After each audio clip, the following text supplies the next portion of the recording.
everybody knows me. I'm Suzanne, the owner of the ranch, and I am really thrilled to have these people here today because we all have to thank these three people for getting us started in this whole concept.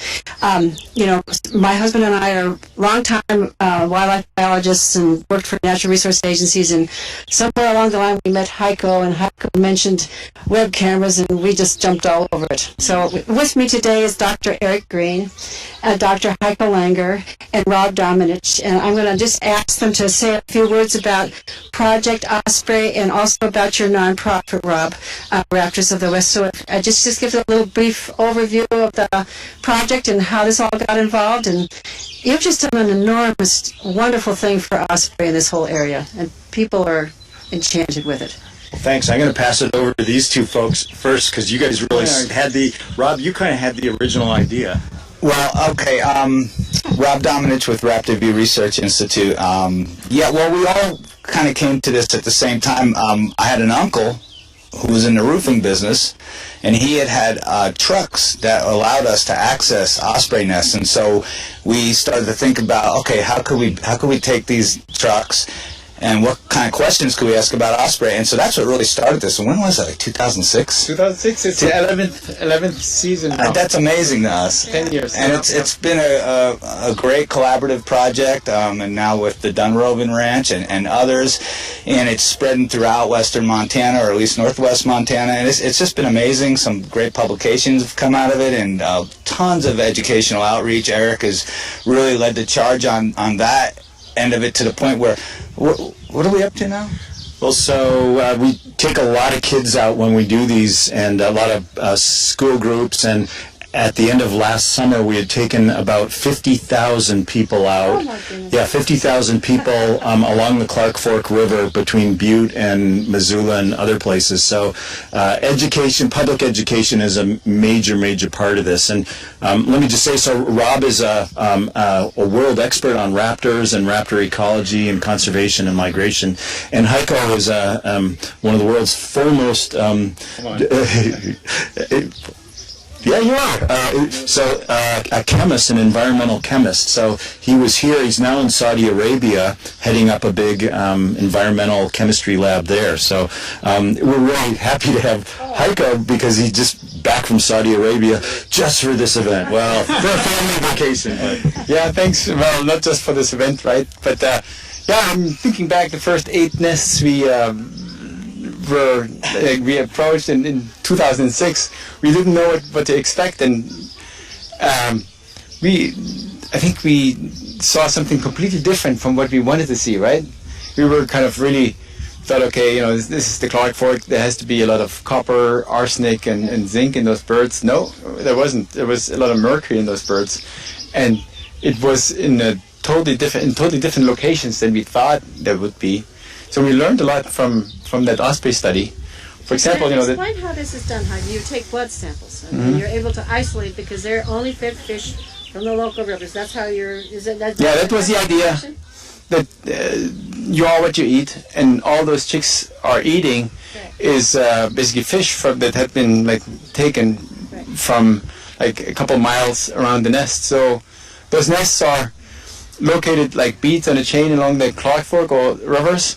And if we go and take blood samples from the individual chicks, we basically can find out what we call a kind of a local signature of the contamination status in that river. So, and one of the reasons that we can catch adult ospreys, it's a little bit more challenging, but Rob's good at it. But we haven't been doing a lot looking at the contaminants in the adult osprey because they migrate and they spend more than half their lives away down in South America or Central America. So if we could characterize the contaminants, environmental contaminants in the ospreys, but we wouldn't really know where it's from necessarily. We couldn't say it's from, here or there, but with the chicks, as Heiko said, all of that tissue was grown from local fish, so we can map out with a real high degree of resolution the signature of contamination in different watersheds. And your ranch right here, you're on the Bitterroot, not the Clark Fork, so a completely different watershed. So we're using information from nests like yours as sort of a control in a way to compare with the Clark Fork River, which had been one of the largest EPA Superfund sites with the toxic mining wastes from copper mines at Butte.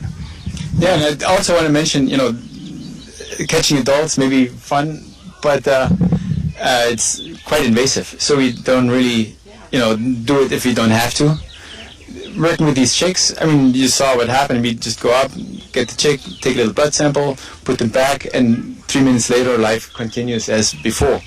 So it's really non-invasive, and that's kind of the beauty of it too. Well, and I personally think the banding has been just fabulous, because we've already picked up one of the chicks that was hatched here on the Hellgate nest. Just being able to see those bands, you really start seeing how they disperse. Here, and I'll go everything get else. some of the bands. Oh, I would love that. The other thing, I am not sure that people out here understand just what a loci of ornithology expertise exists in the Missoula area. The University of Montana is really a world-class institution with respect to bird biology and about the biological sciences. And we're just really fortunate to have scientists of these quality here. Somebody running the camera so you can actually see what's going on? Yeah. So they're looking at us, right? Yeah, they're looking right at us. Just hold it up and hold it for a minute, because sometimes, So you didn't see the banding operation this morning, but the chicks get one of these aluminum U.S. Fish and Wildlife Service bands, and they've got unique numbers on them, and it says, if you find this, send it to such and such a place in Maryland. And then the birds get these blue plastic bands with numbers on them. So the chicks this morning were given T7 and T8. So the two chicks, when they fledge, and they may be seen who knows where. We've had re-sightings in Mexico, Texas, Idaho. We're starting to get lots. Colorado. Banded over 200 chicks now, right, Rob? Yeah. And it's really amazing how these, what we call auxiliary markers, give us a little snapshot into what's going on in that bird's life after they leave the Dunrovin, or after they leave western Montana. So that's really neat. Otherwise, without these color bands, we'd have to literally have the bird in hand to be able to read this, and that almost is the result of a mortality. So we're getting a lot of live encounters, as we say, of birds that are presumably doing well, and so it's giving us a little more information on what the birds do from our region once they leave here. Well, thank you all, just for everything that you've done for Dunrovin to bring the world of birds to us. One of the things I wanted to talk about, Eric, just for a moment, is we've learned a lot by both Iris and Harriet losing a mate, and it's just been fascinating for us here to watch. Harriet taught Hal. You could see him learning how to sit an egg. It was really interesting, because not everything is. The instincts may tell you what you want to do, but somebody has to show you how. No, there's a lot of learning that goes on, and so Rob mentioned that we're learning a lot about. There's a black swallowtail flying around here. There's two species of swallowtails flying around right now. That was a black swallowtail, black and white. Rob mentioned that we're finding a lot about the migration ecology and how these young birds do after they leave here with these sorts of bands, and also satellite transmitters that Rob's putting on some ospreys. But the other thing that you mentioned, Suzanne, is we're learning so much about the lives of ospreys from these cameras. They offer a real intimate peek into the soap opera lives of these birds, and we're learning so much about their behavior. They're said to they mate for life, except you had male die 2 years ago, and Stanley, the male at the Hellgate nest, I think he died over the winter. And so in both cases, Harriet, and then this spring, Iris, repaired with, we suspect, young males, and it's been a real learning curve, because we see what I was telling Heiko on the way over.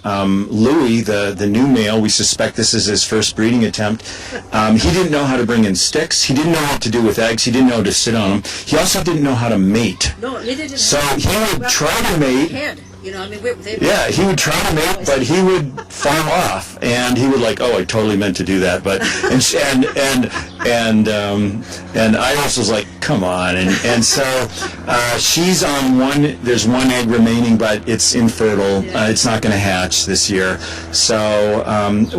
And I suspect that might have been just because Louis didn't know how to mate, but he finally got it down, but it's a little too late for this year. But what it's showing us is the importance for these long-lived birds of these very tight social bonds with a mate and coordinating, getting there about the same time, and they've got a division of labor of, helping build the nest and bringing in fish, and so having a good mate is key, and so we've seen with both these nests, the females lose a mate, and it takes them a couple years to get back in the saddle. Yeah. And it's interesting, Eric.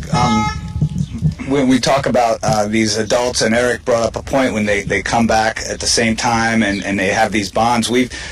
We collaborate with a ranch just south of here, the MPG Ranch, and we've put satellite telemetry on these adults. And this year, all four came back on the same day, within hours of each other, which was really neat. And they winter all over the place. And they're wintering, yeah. The male and female of the pair don't winter together. They migrate separately, but they can come back within an hour or two. So we'll have a female, let's say, that's wintering along the Gulf Coast of Texas, and another one that's down and the male, her mate, is in Baja, Mexico. They both got here on the same day. So that was really neat. And do you want to talk about Rapunzel at all? Yes. She's fascinating. She went all over Alaska, didn't she? Well, so Rapunzel she's a 4-year-old male now, and the chicks, female. She's a 4-year-old female, banded on the MPG ranch, and with a satellite, just a couple miles south of here, and the parents leave, and they don't migrate with their chicks. They don't show them how to migrate or where to go. The chicks have to figure out that on their own, which is rather remarkable. Rapunzel mucked around. She ended up going through Texas and then turning back north in 2012 up into Oklahoma, and she hung out at a commercial catfish pond for a while. We got really worried because we thought she might get shot if she ate too many catfish from a commercial operation, but she ended up down outside of just south of Houston, on the coast, the Gulf Coast, and she's born in this beautiful spot, but she spends the winter in an oil refinery and a Dow chemical refinery, and she spent a whole year down there. She didn't migrate north. The first time she came back, she did major road trips. She flew thousands of miles that summer, up to Alberta, over into British Columbia, all across Washington, Oregon, Idaho, back up to Alberta. She basically went on a road trip throughout the entire Northwest, and then went back to the exact same oil refinery, spent the winter. Last summer she came up, and she found a mate, it seemed, and they set up a nest about 50 miles southeast of here, over near Phillipsburg, Montana, in the mountains, and we suspect that she laid eggs, but there were no chicks that fledged, which is fairly typical of first breeding attempts. This year, so we were hopeful that she would breed this year, but it seems like she hasn't hooked back up with that male because she's been flying around all over central Montana, western Montana this year. Rob, she was down in, where was she a couple days ago? She was in Ennis about 4 days ago, which is, I don't know how many miles so east of here. About 100 miles to the east. About 100 miles east, and now she's probably, at last check 2 days ago, she was about 20 miles south of us, a little further at Lake Como. And it really tells a story of what these birds have to go to before they actually get to that breeding stage. And we just I had no idea of what these birds go through from the time they leave the nest. They're on their own, figuring out how to survive, dodging all the risks that are out there, many of those anthropomorphic human-induced risks. And and we just watch. Every 3 days we check on Rapunzel and any of these birds with the transmitters. But yeah, Rapunzel's story is really unique. And if she does make it to actually breed, and we're gonna have to hold our breath and wait till next spring. She'll be one of only 2 osprey in the world that have been tracked with satellite telemetry to actually make it from nestling to breeding status. The other one was in Scotland, so we're real excited about Rapunzel. So I just wanted to say, too, that Rob has these satellite transmitters. They're little solar-powered backpacks. They're very small, and Rob's got them programmed to send up a signal to a satellite, an Argos satellite, once an hour during the daylight hours. And so we've got phenomenal data about where these birds are spending their time, and It's on your website. You need to tell people how to get some of these maps, because periodically you put up maps of where she's been.